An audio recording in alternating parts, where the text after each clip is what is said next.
C'est l'invité café. Sarah Ropigna, bonjour. Hello. Alors d'habitude, quand on vous invite, vous avez le sourire. Et pour cause, puisque vous venez nous parler régulièrement des nouveautés du festival Ono'u, très apprécié par le grand public, ici comme dans les autres îles. Mais ce matin, alors changement de tonalité, puisque vous venez nous parler de la fermeture prochaine du musée Ono'u à Papeete. Pourquoi ? Tout à fait. Alors j'essaye quand même de garder le sourire, même si c'est naturellement une décision qui a été extrêmement difficile à prendre et que c'est pas du tout de gaieté de cœur que je le fais. Mais nous sommes contraints de fermer l'espace du musée par faute de moyens financiers, comme j'imagine que tout le monde peut se douter. Je voulais aussi surtout accepter votre proposition, votre invitation ce matin, parce que je voulais surtout qu'on ne crée pas un amalgame entre la fermeture du musée et l'avenir du festival Ono'u. On va en reparler. Ce sont deux choses complètement différentes. Donc si aujourd'hui, par faute de moyens financiers, on a pris la décision de fermer le musée, c'est parce que la réalité économique est que nous avons investi de notre poche plusieurs millions dans ne serait-ce que uniquement les travaux de remise en conformité, les travaux d'aménagement à hauteur de plus de 7 millions, que la gestion d'un espace comme celui-ci a des coûts pour un loyer, les charges locatives, les frais d'entretien, d'assurance, etc., dont je pense que tout le monde peut comprendre, et que nous avons créé cet espace sans aucune aide public, ni de la ville, ni d'un ministère, et encore moins du service de la culture, parce que j'entends parfois beaucoup, on s'interroge et on pense que c'est un lieu subventionné. Non, c'est un lieu culturel qui avait vocation à faire découvrir au plus grand nombre les richesses et la variété de ce que l'on conçoit dans l'art contemporain urbain. Mais en l'occurrence, si nous obtenons des aides publiques pour l'organisation du festival, cela n'a jamais été le cas pour la création de l'espace du musée. D'accord, ça n'a pas été faute d'essayer de frapper à des portes, par exemple. On vous a claqué la porte au nez, on vous a répondu non, c'est pas possible. J'ai frappé à beaucoup de portes, notamment les plus évidentes, comme celle de la ville de Papeete.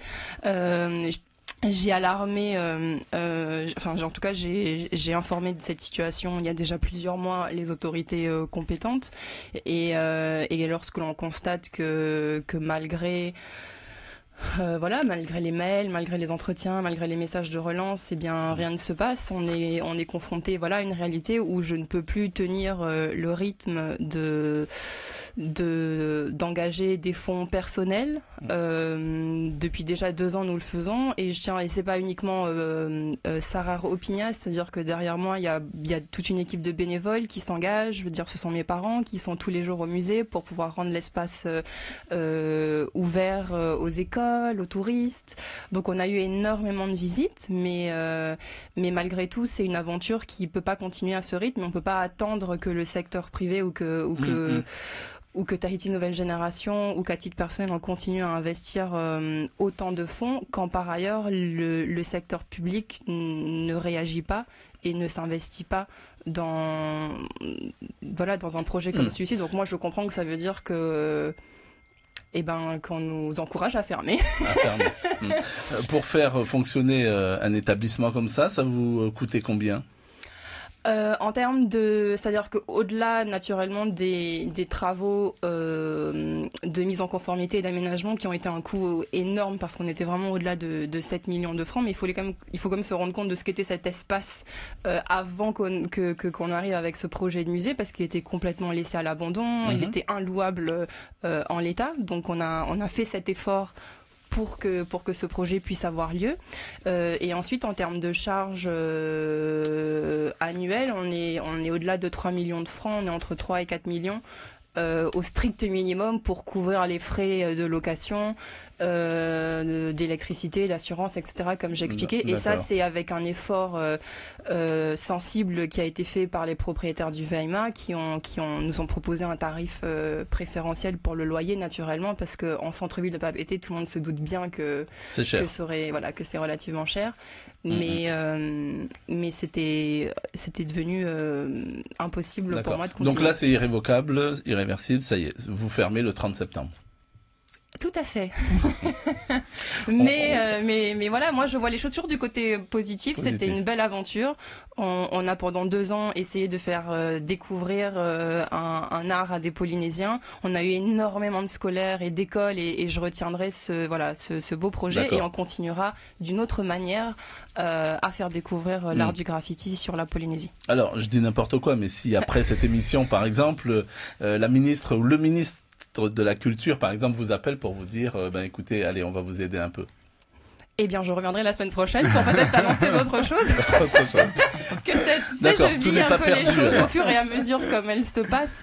Mais en l'occurrence, c'est une décision qu'on a prise. On a commencé le déménagement parce que y a quand même énormément d'aérosols, de peintures, les œuvres d'art qu'il faudra déplacer, qu'il faudra stocker dans un autre lieu. Donc tout ça, ça nécessite quand même de s'y prendre un peu à l'avance. Et le mois qui va arriver ne sera pas de tout répit. Alors vous l'avez dit tout à l'heure, vous l'avez évoqué, ça ne met pas pour autant en péril l'existence ou la continuité du festival Ono. Alors en l'occurrence, je voulais pas qu'au 30 septembre on crée cet amalgame. Pour ce qui concerne le festival Ono, alors je sais que vous voulez toujours avoir les informations sur le vif, mais en l'occurrence on vient à peine de terminer de fêter les 5 ans du festival au mois de juin. Donc on est encore en train de faire le bilan moral, le bilan également financier avec mon cabinet comptable. Donc je pourrais davantage répondre à la question de l'avenir du festival vers la fin d'année quand on aura pu travailler ces questions-là et réfléchir à la nouvelle orientation ou comment poursuivre. Mais c'est vrai que c'est des coûts qui sont gigantesques. Le festival, ça coûte entre 30 et 40 millions de francs chaque année à financer. Pour ça.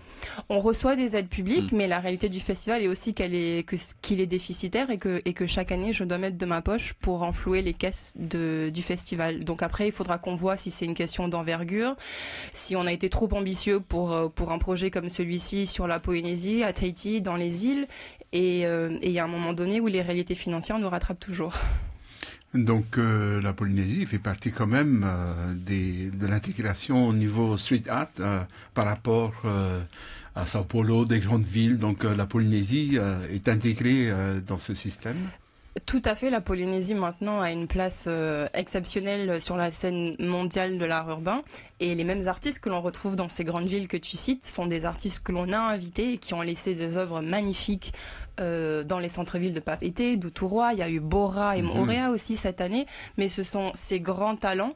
Ce sont ces grandes stars de l'art urbain qui sont appelées dans toutes les grandes capitales mondiales, qui ont également fait le déplacement à Tahiti. Et c'est toujours ce que j'essaye d'expliquer. C'est une chance extraordinaire qu'on a eue de pouvoir accueillir ces personnalités dans leur discipline et qui ont offert toutes leurs prestations artistiques, alors même que dans d'autres festivals, ils sont payés pour créer ce même genre de fresques avec des dimensions colossales. Ici, on dit que c'est le street art, c'est gratuit, donc il y a quand même ce coût-là que vous avez dit de 30 millions. Oui, ça c'est la réalité d'organiser un événement autour d'un art qui est populaire et qui reste dans la rue. Mais après, je pense que les personnes qui créent des amalgames entre justement différentes situations ne se rendent pas compte en fait des réalités financières qu'il y a derrière l'organisation d'événements. Je comprends bien que tout le monde souhaite maintenant que nous c'est devenu très populaire, que c'est magnifique de voir des fresques émerger en plein centre-ville, mais derrière la réalisation de chaque fresque, il y a au strict minimum un budget qui est celui de payer la peinture, de payer les échafaudages ou les locations de nacelles, etc. Ce qui est relativement important quand on est sur un territoire insulaire, qu'il faut organiser des déplacements d'artistes, des billets d'avion, des hébergements, et que parallèlement toute l'organisation est bénévole. Je ne tire aucune rémunération de l'organisation du festival depuis 5 ans, ni Jean, ni toutes les personnes qui donnent de leur temps, de leur énergie, de leurs compétences, et que les artistes qui ont participé à Ono ont offert leur art, quand par ailleurs j'ai expliqué que sur d'autres événements, ils sont payés plusieurs milliers d'euros, parce que c'est la réalité d'un marché qui est aussi le marché de l'art, qu'on le veuille ou non. et qu'il faut pas créer il faut arrêter de vouloir toujours penser que qu'en rendant un espace du musée payant, parce que par ailleurs on a eu des coûts d'investissement qu'on a pris personnellement à sa charge, on essaye juste de trouver des équilibres pour rendre possible des choses qui profitent avant tout aux Polynésiens, pour leur bien-être au quotidien, et également pour créer un produit culturel touristique qui est complètement innovant pour Tahiti. Merci. Merci beaucoup Sarah Ropigna d'avoir accepté notre invitation ce matin. On aura donc retenu cette confirmation, donc le musée Onou va fermer donc définitivement le 30 septembre, mais ça ne remet pas pour autant en cause la survie du festival, pour le moment en tous les cas. Lundi à votre place, c'est le procureur de la République Hervé Leroy qui sera notre invité café. Les sujets hélas ne manquent pas, notamment les affaires d'Aïe, ce qui occupe régulièrement la une de l'actualité. Bon week-end à vous. Merci à vous aussi, à tout le monde. C'était l'invité café, 7h30 du lundi au vendredi. La première. Le grand veggie, le burger végétarien de McDonald's.